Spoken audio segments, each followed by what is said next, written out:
This is not Kyrgyzstan anymore. This, where you see this beautiful mosque, is the city of Istanbul.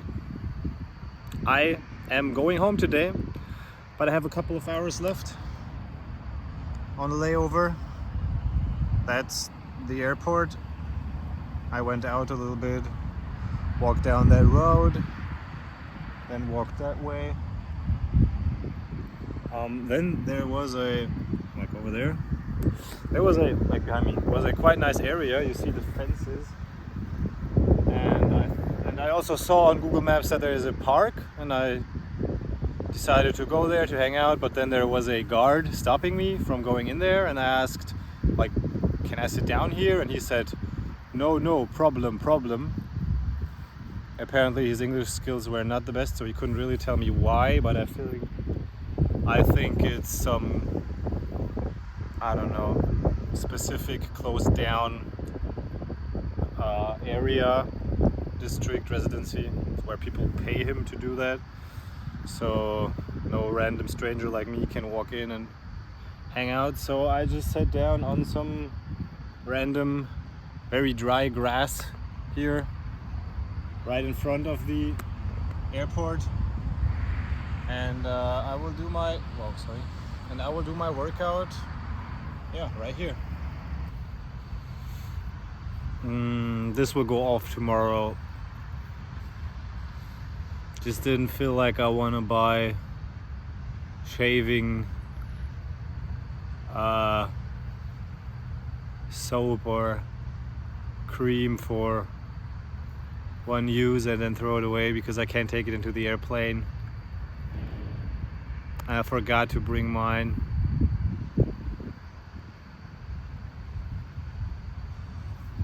So I look a bit like someone who got stranded for 2 weeks somewhere. Yeah, it's Friday, and Friday is normally my day where I do squats and work on squat and hip mobility. Saturday is a rest day, so because of squats, for me being something that I sometimes really need to recover on after, I decided that squats would be really good to do them today. And hopefully it's not prohibited to be here, but there's a girl walking. I'm assuming if she's allowed to walk here, I can hang out here. I have like 6 hours, which is too short to really get into the city and do something touristy, but perfect for doing a workout, hanging out a little bit before going home. Let's go.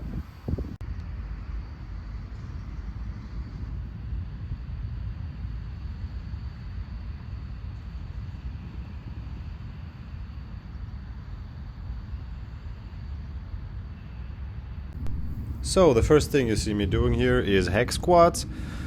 It is basically a normal squat where you elevate your heels and you bring your knees closer to the ground than you normally would. This is especially a lot harder in your quads closer to the knee. I think it's a very underrated exercise. It strengthens my quads closer to the knee a lot. So I think that's very beneficial for overall knee health and strength and explosive power. Although I am more of a hip dominant person rather than a knee dominant explosive person, but yeah, you kind of need both, and this helps me. And I have a little bit of an issue on my right side in that area, and I feel like it's getting better since I do hack squats. Then I went for the Tib Raises. You've already seen them on day one.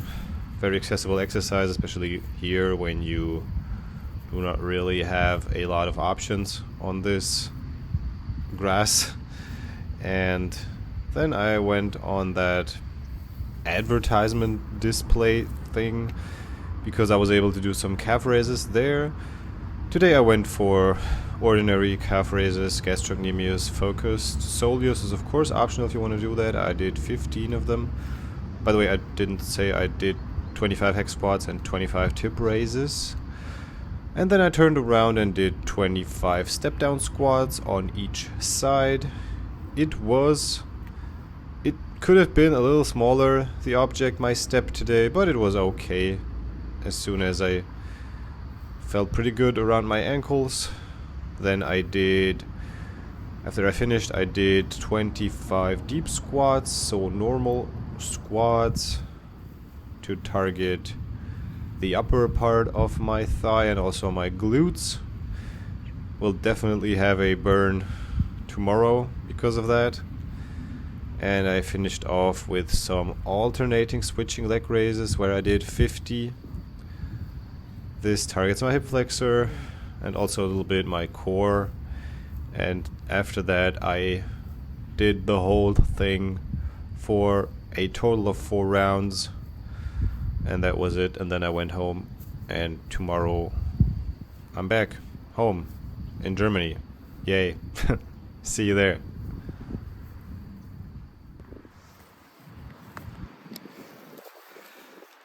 Now that is round 1. I will go for 3 more rounds now. So that will make a total of 100 hex squats, tib raises, step down squats per side, deep squats, and 200 alternating switching leg raises, and a couple of calf raises as well, all written down here in my book. Write down your exercises, it will help you a lot analyzing your workouts and keep track of everything, and also write them down before you do them, so when you kind of write them down, you are way more likely to really do them if you struggle with that. That's it. See you in the next video tomorrow.